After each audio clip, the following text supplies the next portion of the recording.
Just start with the hands behind.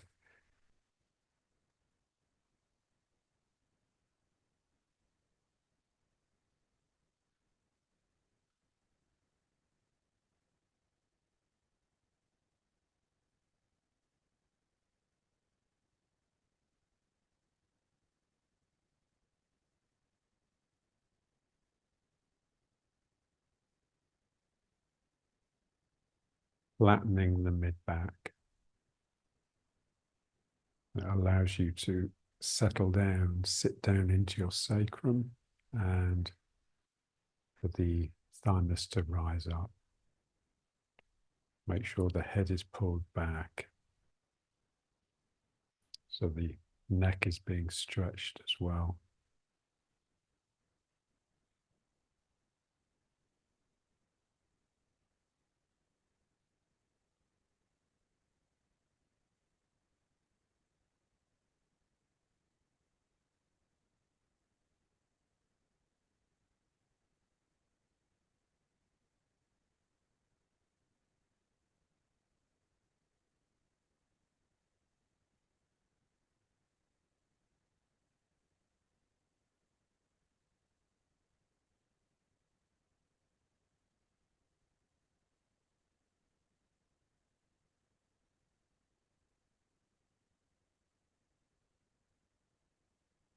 We want to observe how improved posture changes the mind.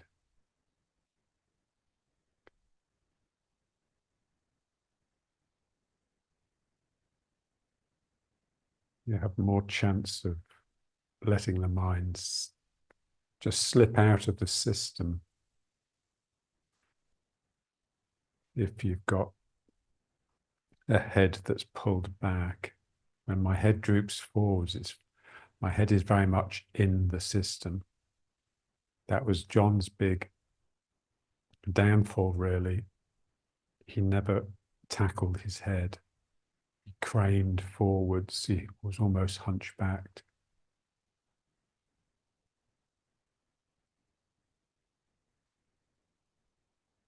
He once said to me, the one thing I need to work on, that he needs to work on, that he couldn't work on, he just couldn't find a way into it, was humility. And it's the most important thing, really. I'm getting my head out of the situation so that energy can just take over. Gravity can wash down me. Levity can sparkle up me. And the space that I'm in can fill with spirit.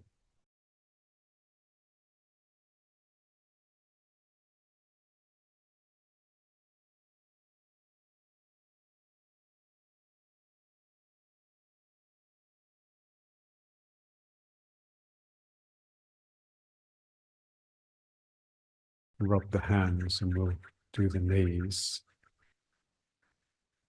to activate lower back belly.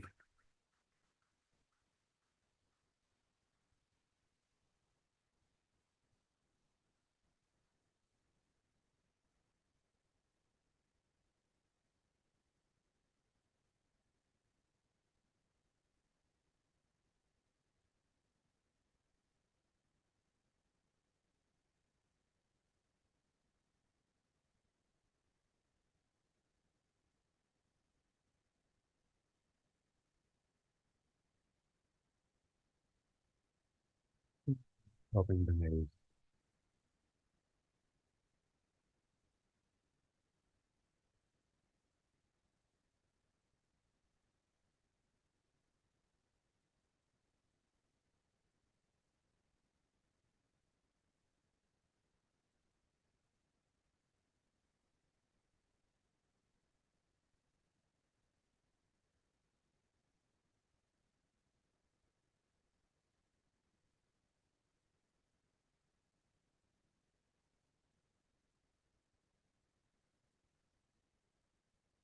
How do I do something that I've done hundreds of times before, as though it's the first time? That's the skill of practice.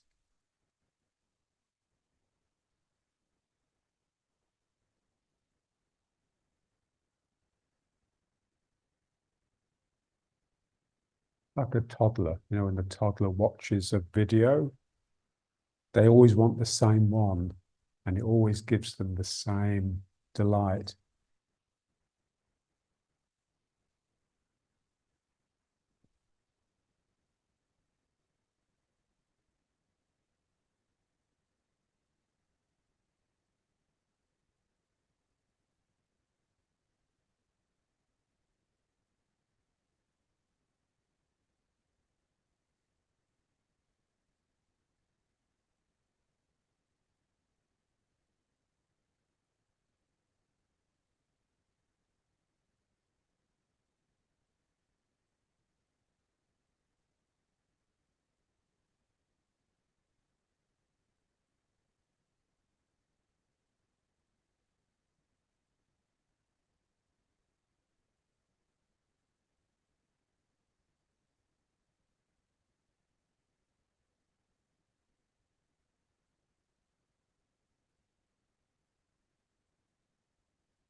And then the hands in and out, same action in the belly, lower back. Just imagine you're in water, so it's quite difficult to move the hands through the water. So I have to work from belly, lower back.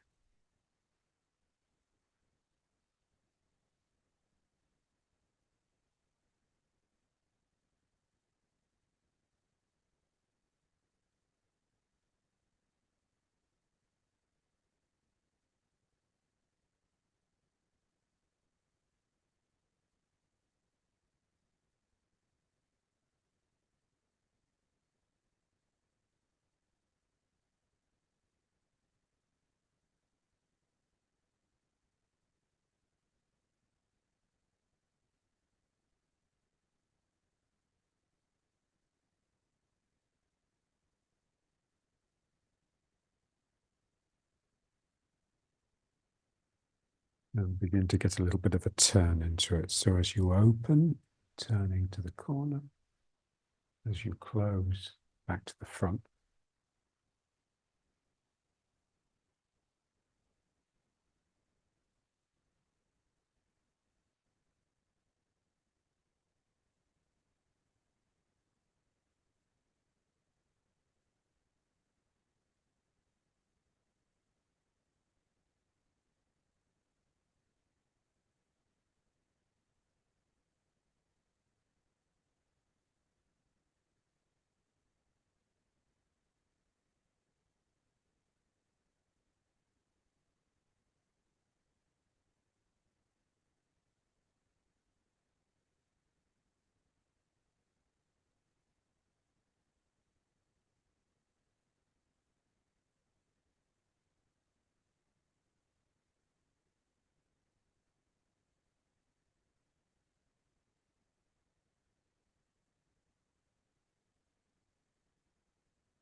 And the hands together.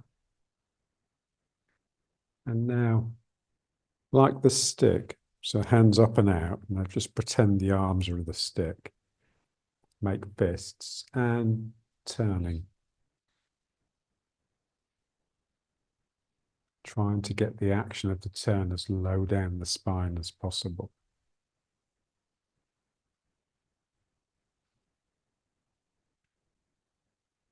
I'm working and relaxing at the same time.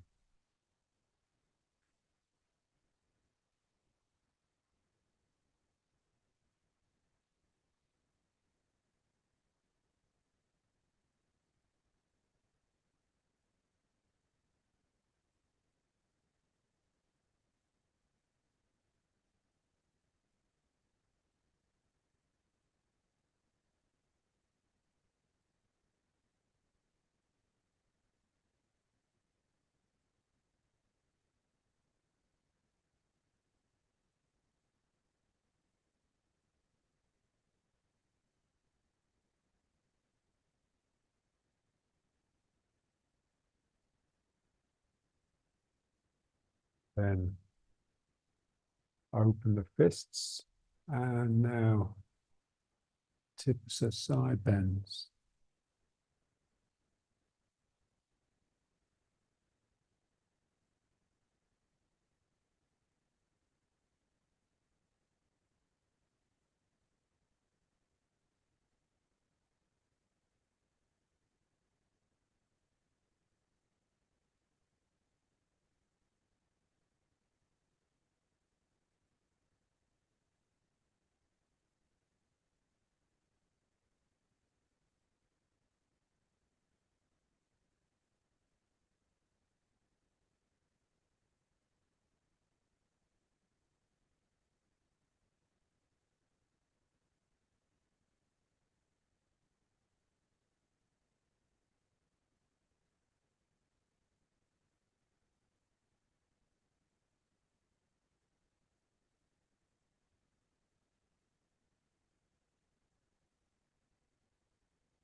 Now turning one hand over and turning the head.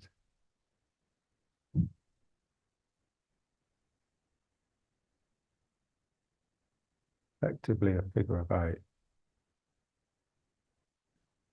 If you try to keep it continuous.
Hands up and down.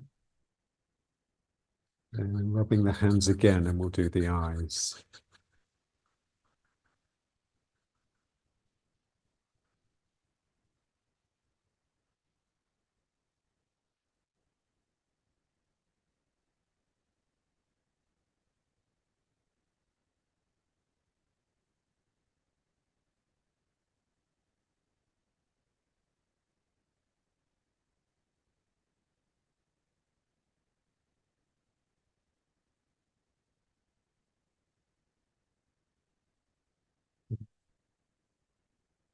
Over the eyes.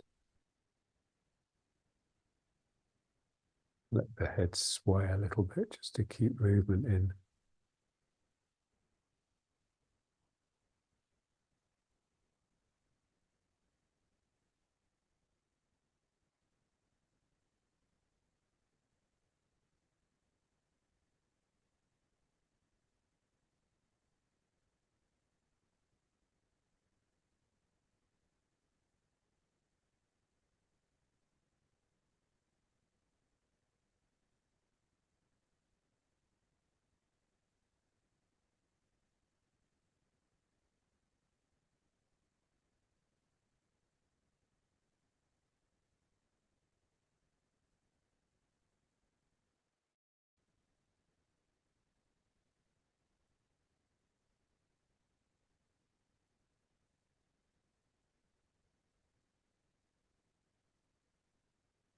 And then the hands up, pointing the two fingers. And out. Now keeping the head still, just look left towards the left fingers. And then look right towards the right fingers.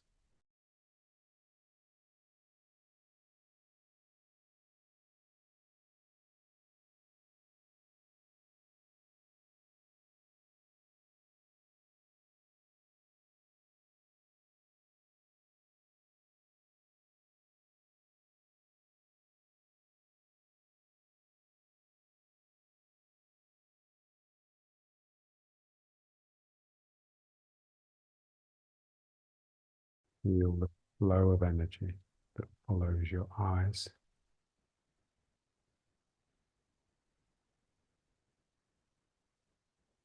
The eyes pick up information, and information is a bit like energy. So where your eyes look, there will be energy.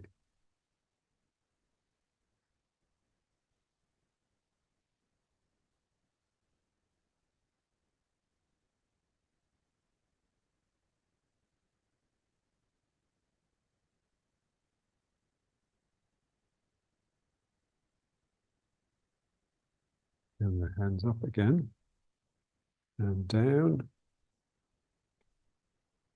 And the hands up and down, head still, but the eyes following the hands. So my eyes are looking up with the hands.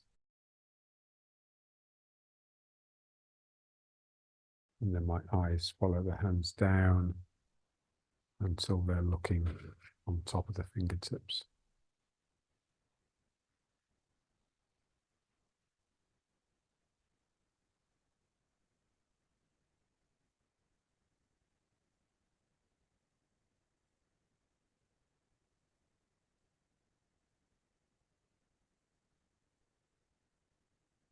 To make the movement of the eyes smooth and even. They tend to flit around.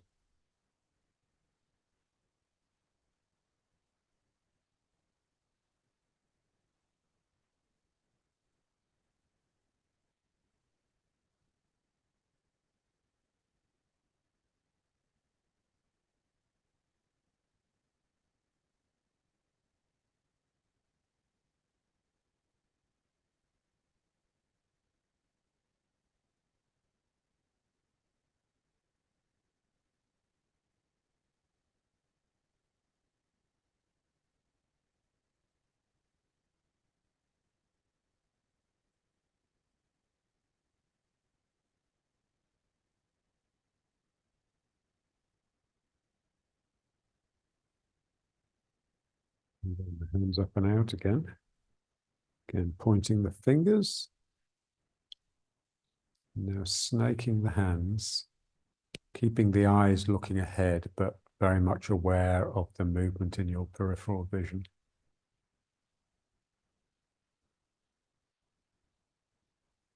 And you can listen as well. Imagine your ears trying to hear this movement.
Hands up and down again.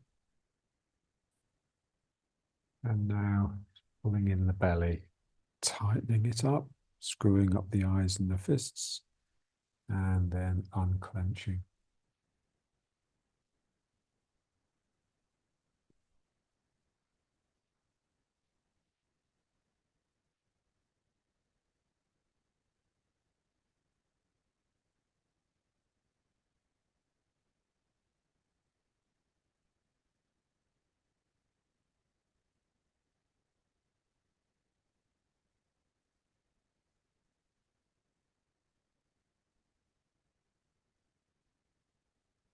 You clench, everything is pulled in.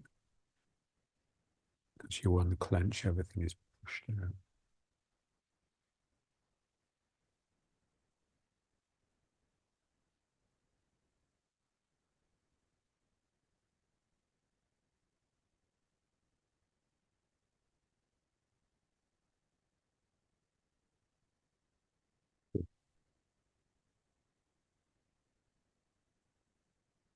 Just have the arms behind again, but now holding the two elbows.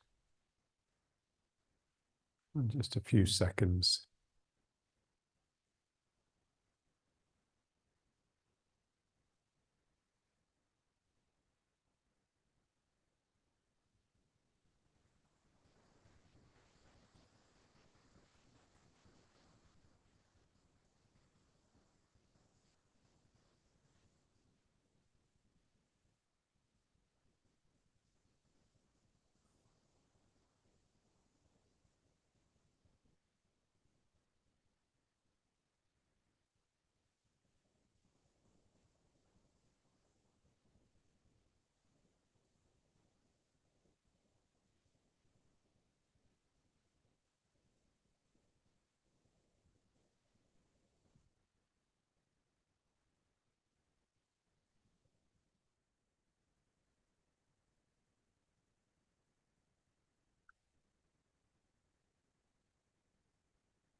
Moving from leg to leg in this prowling manner.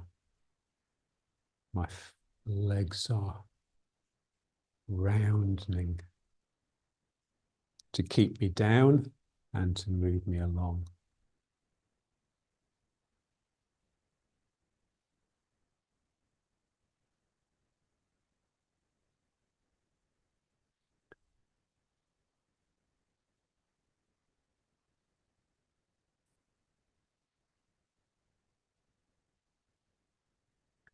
I'm listening. I'm listening with my ears, but particularly with my feet.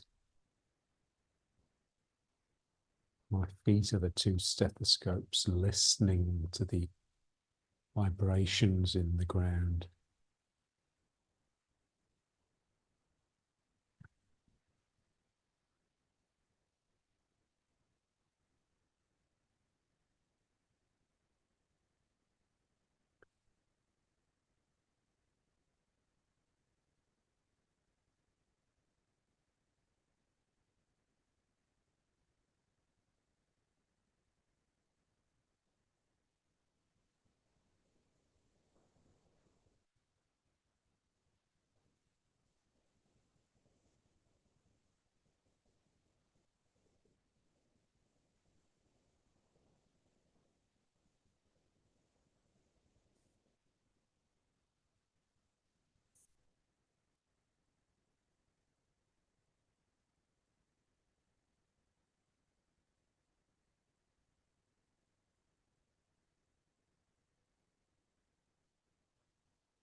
There's a lovely phrase by Charles Olson: care and attention as fishermen and poets. Imagine a fisherman on the boat at sea, on the trawler. You know, one loose knot or loose rope could mean the death of someone, if not the whole crew. So they have to be absolutely careful with everything that they do. And the same with a poet. The poet chooses every word with utmost care. So it's the same here. We're moving really carefully. We have to be quite sure before we make the movement.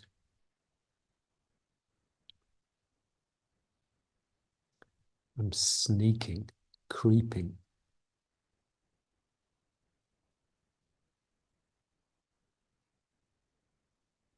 We just want to keep going until we really feel everything coming out of my sacrum, So obviously my legs come out of my sacrum, but I want the feeling that the arms as well and the head, it all stems from this area. And then the sacrum really dominates the body,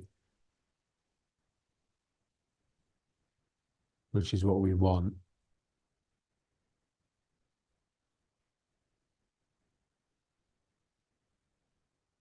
We're just getting that center of the body, the place where my mind gathers from the head into the belly.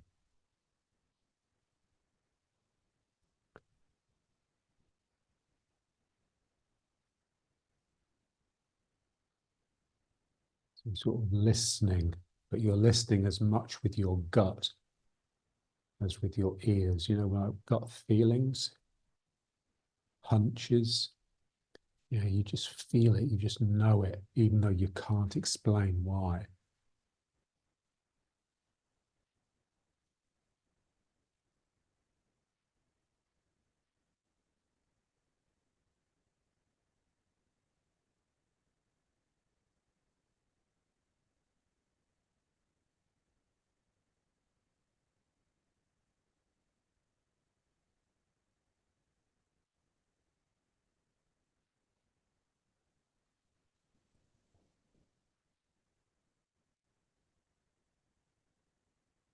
Your shoulders and your hips, your shoulder blades, the scapula at the back and the hips here, they feel enormous.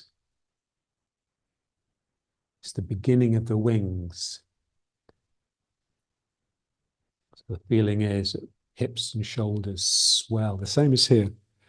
They sort of swell, and eventually, when the spirit reaches a certain pitch, they spring open and the wings come out.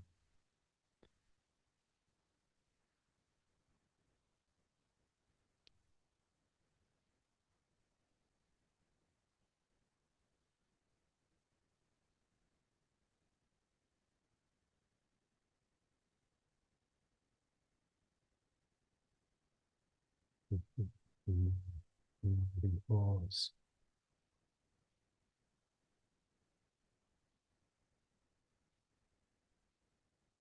A real sense that your mind, your senses, you are shrinking down into this point. But your energy body, your guardian, your spirit body is coming out of the sacrum and reaching around like an insect. It's the closest, really. Gregor Samsa. Remember him?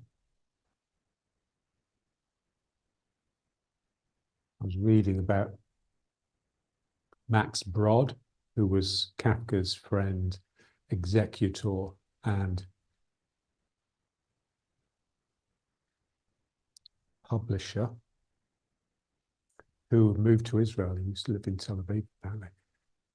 But he tells a story that when Kafka would read like pages of one of his texts to a friend, before he got very far into the text, he'd be guffawing in laughter. So for him, it was comedy. It was like high comedy.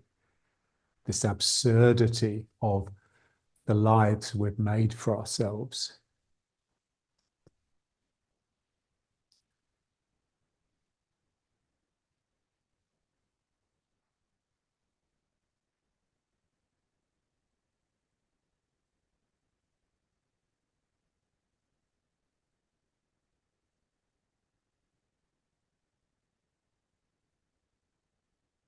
Let's just get the spine flexing a little bit. Almost like it doesn't really want to move. You have to work quite hard.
And now feeling this streaming down through the body, splitting here.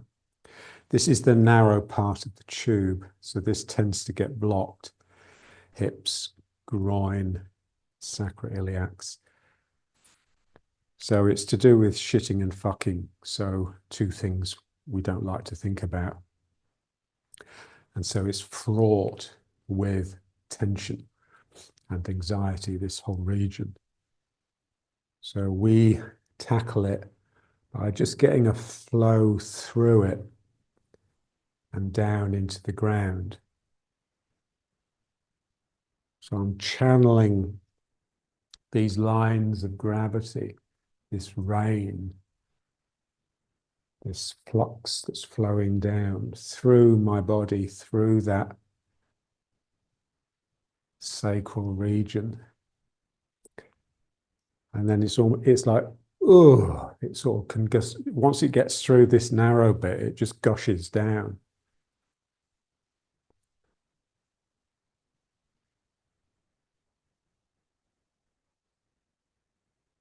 So what do I have to do to let it through here? I have to let go. I have to let go. It's almost like you're going to shit yourself. It's like you sort of relax the sphincter a little bit and something can just flop through.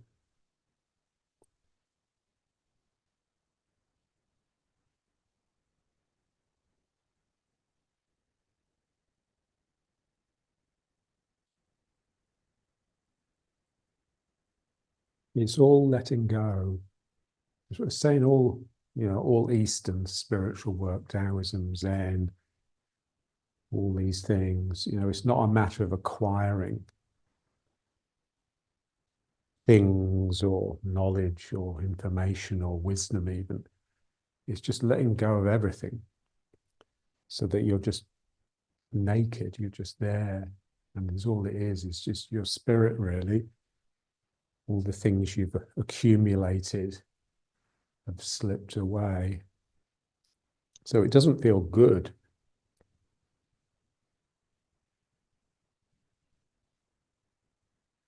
But it's real and it's true. Most of the time we're hiding behind an image. That's what we're trying to let go.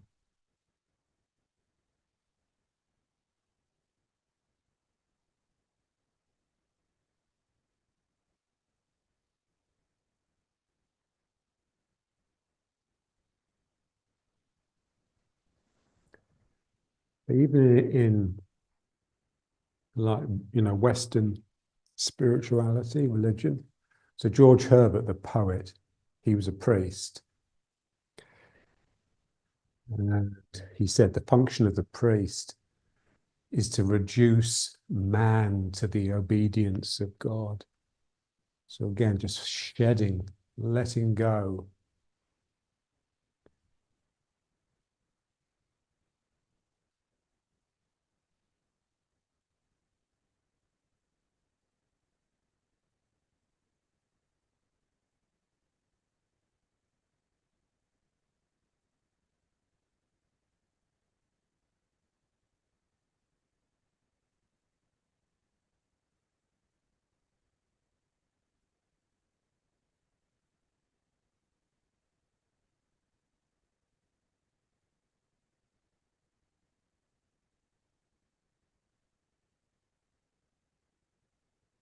And then settling into riding horse again. Just feeling that flow down through the body. It's almost making the eyelids droop. It's affecting every part of you. But particularly you feel it here. And this is the place we always need to be coming back to, because this is the area that's always tending to seize up a little bit, especially around the sacrum. You'll feel the sacroiliacs, the hip bones gripping the sacrum a little bit tighter than they really need to. So it's an endless battle, constantly letting go.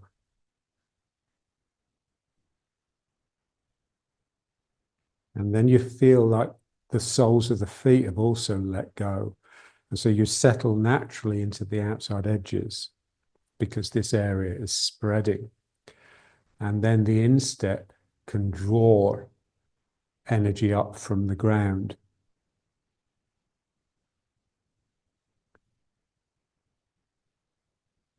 So at the same time, I have this endless, continuous flow down through my body. I also have this build-up of sediment from the ground creeping up my legs to here and then up the spine.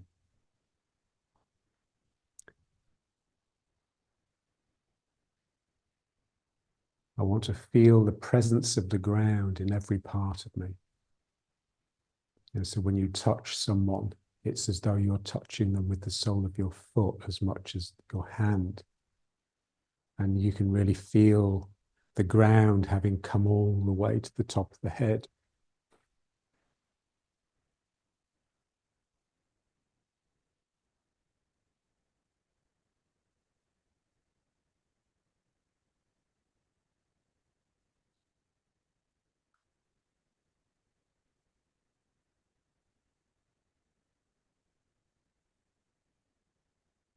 So that thing of the trance, getting into like just a state of mind where you're just a bit different, you're just a bit more real, a bit more involved.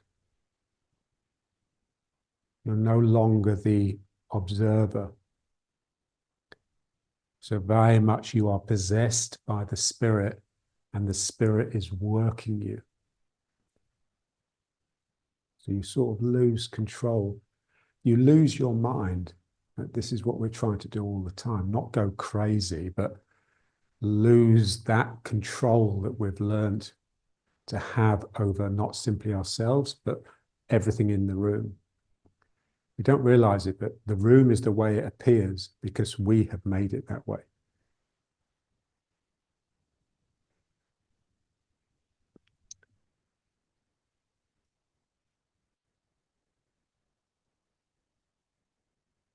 But that Beauty and the Beast, the Disney cartoon version, the original, and at night, when everyone's gone to bed, all the cups and saucers and the plates and the teapots, they all come out and dance. Yeah, so there's that feeling. Everything is alive. Everything is really animate, and we deaden it by putting ourselves above everything, lording it. We cramp this. We cramp everything's style. Our presence ruins the world. So I want to really just draw back, keep a really low profile, and just see what happens. See what creeps out of the shadows.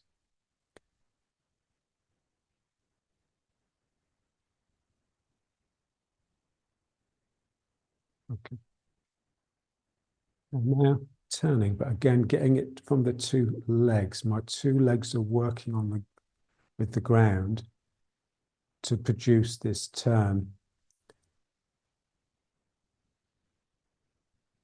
So what do I have to do with my legs to produce a turn? So it's coming from the ground. It's not coming from here. I'm not just turning my hips or my waist. I'm working the ground with the feet and the legs.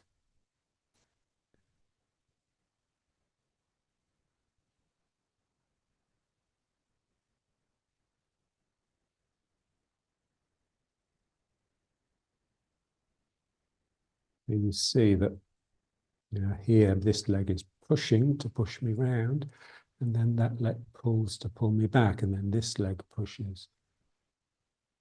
So the legs work the way we train them. All the time I'm trying to stay relaxed around my sacrum. This is why I have to get the legs involved from the ground rather than simply turn from the hips. Because if I just turn from here, I will just naturally pull everything in here, tense the whole region so that it's just behaving as one. And it's not one, it's all these little components that are cooperating to produce this movement. And I want to feel, I want to be aware. Awareness is the most important thing.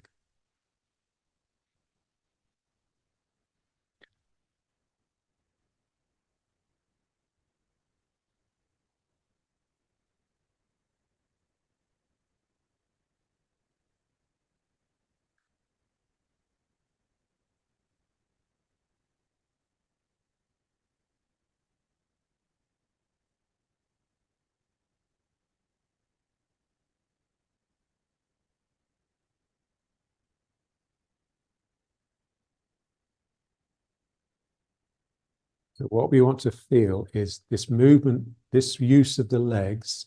Normally when we use our legs, it's because we're moving in a straight line. We're just going forwards. Or if we're doing what we do at the beginning, we're moving side to side. What we want to do here is feel the legs doing the same thing as they would do if they were moving forwards, causing a turn. There's something magical about a turn because your eyes are leaving all the time. They're leaving what they're looking at and coming into a new view.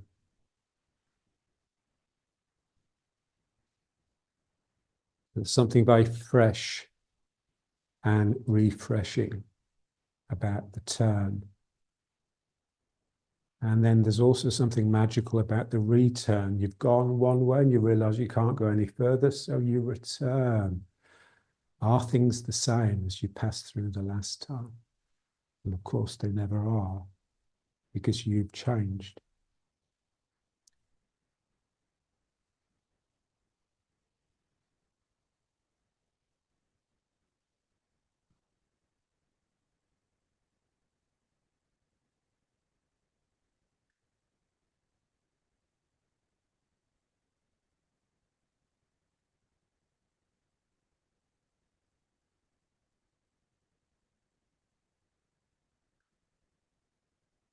I'm using the legs in such a way that I'm being pulled down all the time.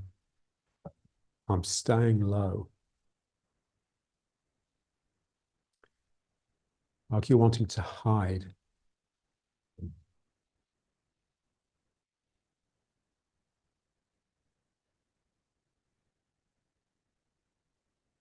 Part of you has to creep out from your lair because you need to find food to eat.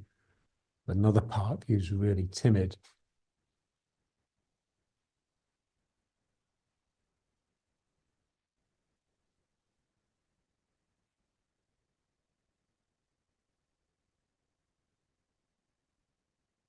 But this is the spirit.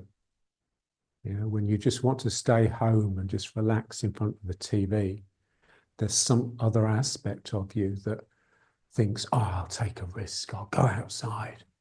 I'll go on an adventure.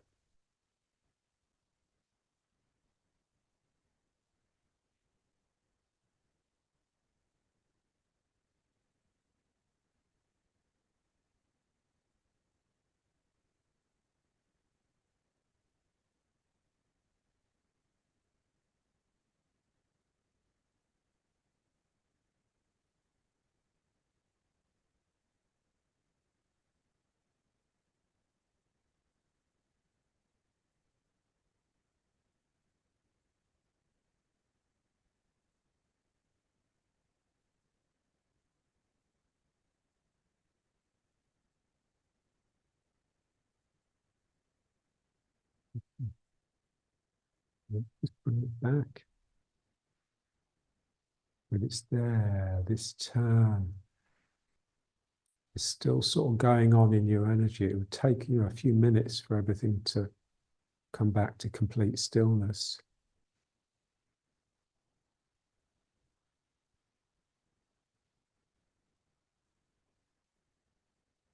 And then just going backwards and forwards with the circling the foot.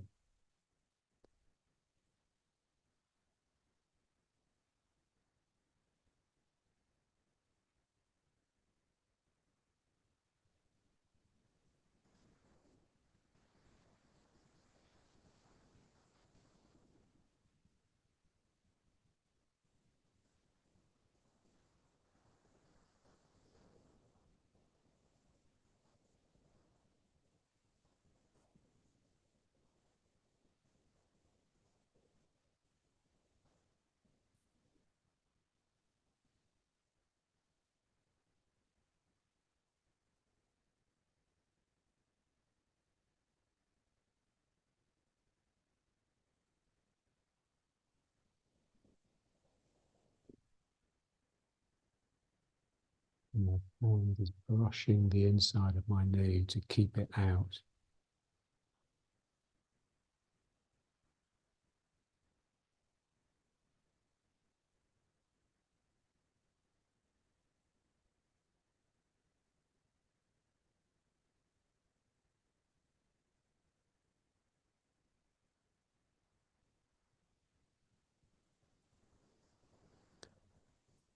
One hand brushes the knee, the other hand scoops the energy up the leg.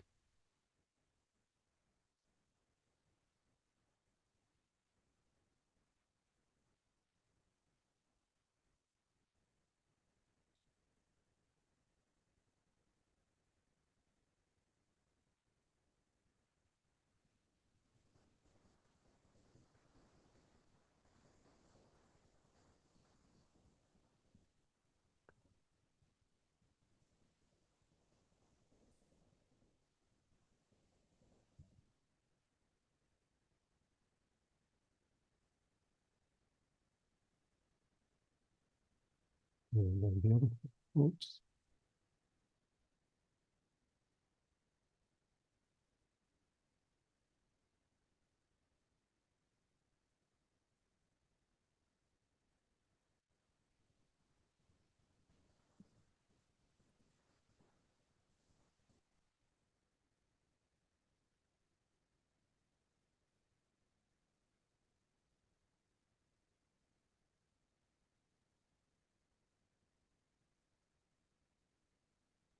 Trying to get the hands at least as low as the knee.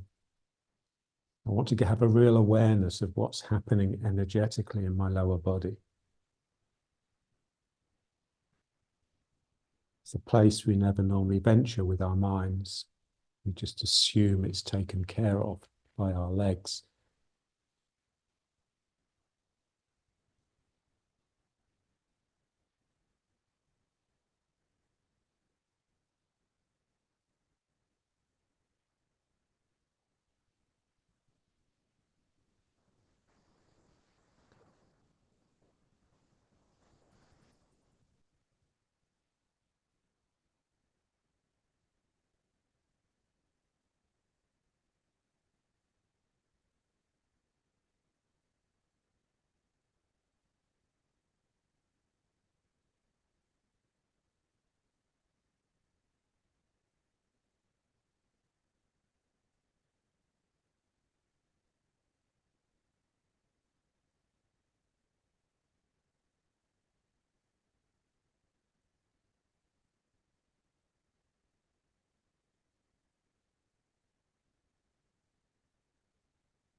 Just imagine you're like an Indian peasant.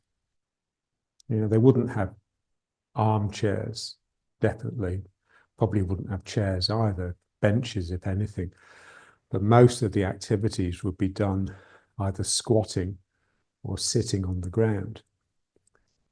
So they spend a large portion of their life close to the ground. Even their beds would be mats on the ground. So a lot of our, what we think of is an inability to sink because our legs hurt. It's more a psychological thing.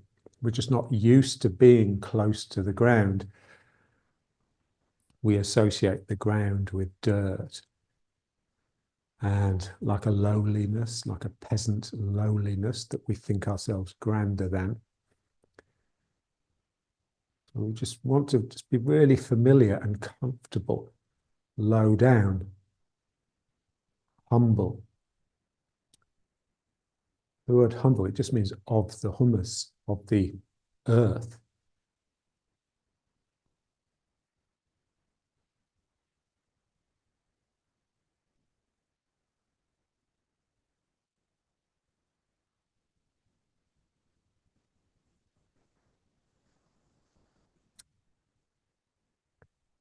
And now let's try a little bit of this one, just to get this sort of oily, juicy, oiling the system, oiling the insides.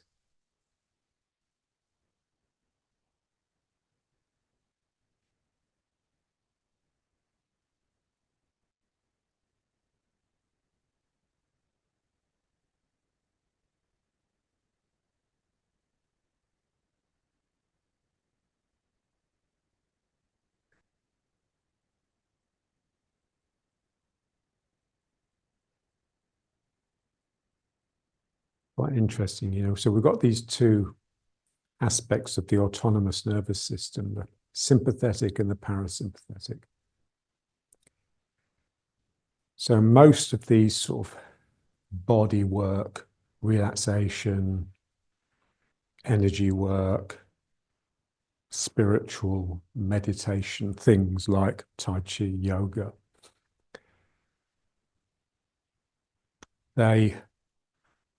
the way it's explained is they're working on the parasympathetic nervous system, on the part of you that relaxes. So they call it the fucking and feeding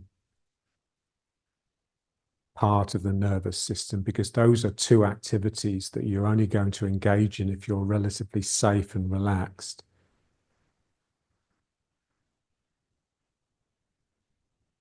And so with working on relaxation, sinking, letting go of our fears and our anxieties, largely.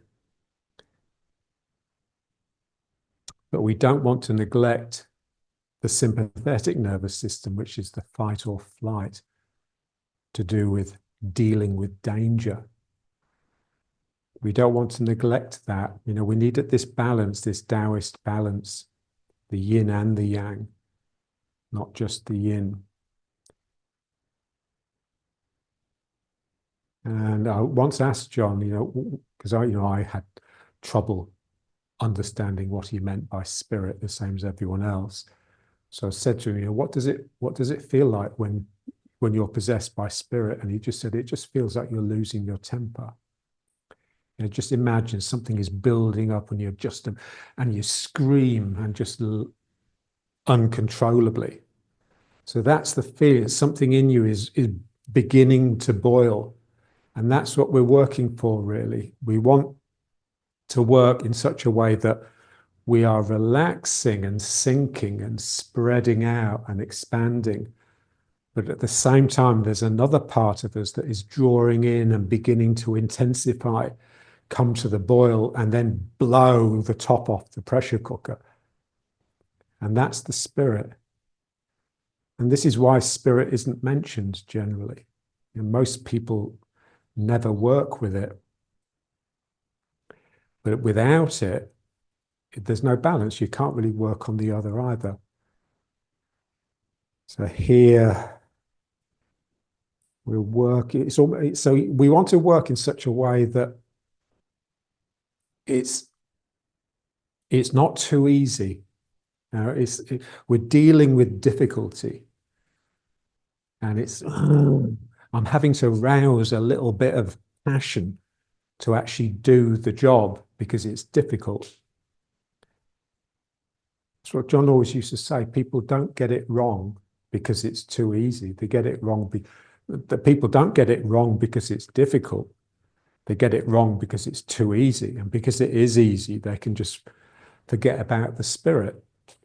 When it's really difficult, then you really have to concentrate, intensify, focus, and your spirit naturally comes up. And then you're just a fuller, better human being. I mean, too much spirit is a bad thing, obviously. I mean, that would move in the direction of evil. Certainly cruelty.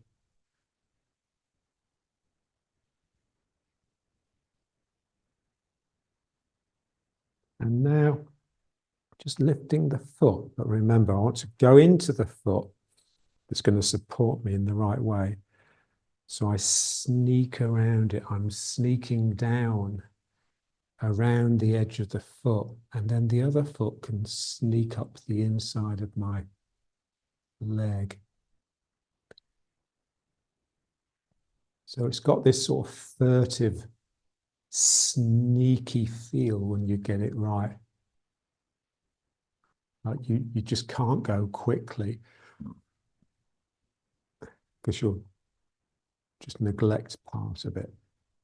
So you're having to really creep along and creep down. I'm getting lower and lower. And that again will put me under more pressure. And so I'll get more angry.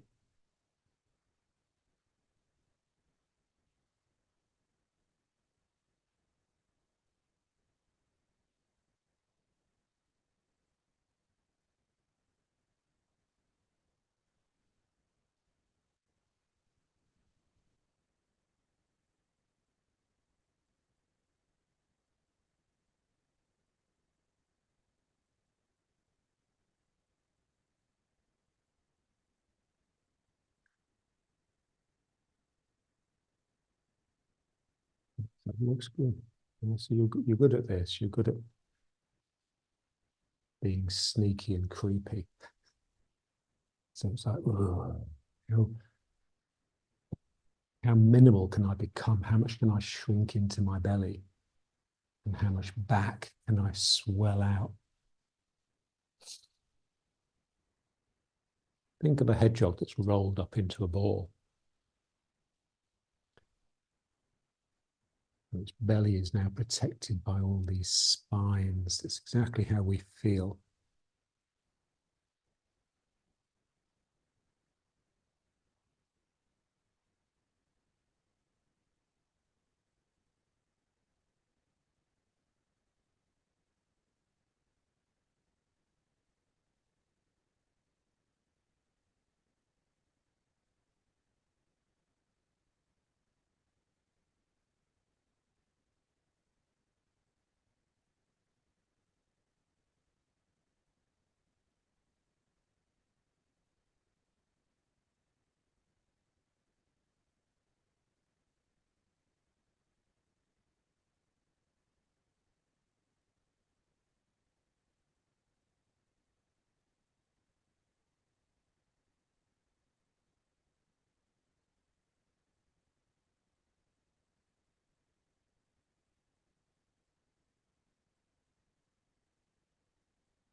A sneaky flamingo standing on one leg, crouching its head, pulling its head down into its plumage.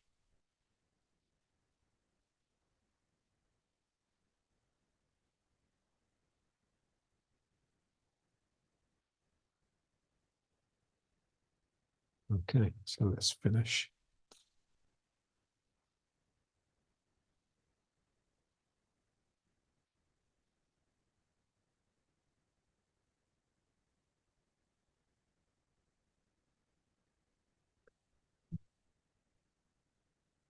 So we want to work in such a way that we sort of undergo a transformation.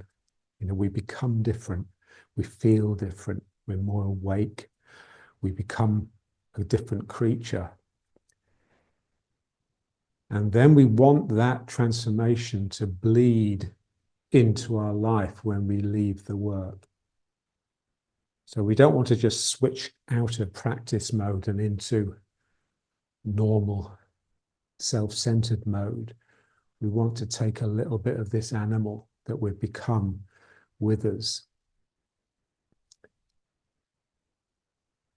Because eventually what we would like, the ideal is that the reality that you open up and embrace, it's not really like I embrace the reality embraces me. I become very much hugged by this spirited aspect. That becomes the reality. That is the real, and the mundane are my normal quotidian life. Catching the bus down to Tel Aviv, and that's a mirage. It's not real. Something I have to do because I have to feed this body.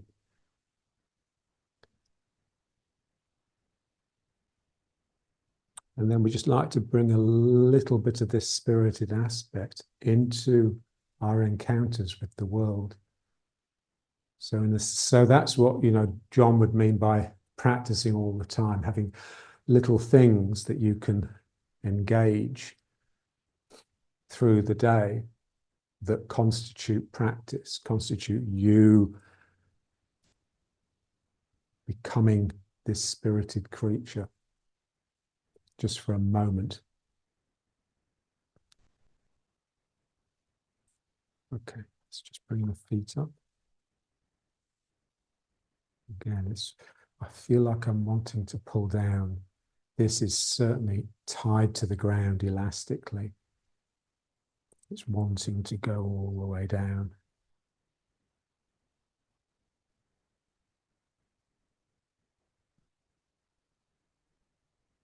My Dan Shen and the earth are connected. Same way that my heart and the heavens are connected. So we're being torn all the time. I mean, luckily, it's not the same reality. So we're much more comfortable and capable in the physical reality, the material. But we want to become just as familiar and we are really, I mean, everything that we do with our minds especially really is of this realm. It's of the sort of invisible, weightless realm. We just want to get it purer. So it's not locked into this thinking mind, because the thoughts, the words will always wait. They're like physical things that they will pull you down. They always say, all spiritual work starts when the mind stops. When the words stop, then this can become weightless and lived naturally. And of course, it's a place most people never get anywhere close to.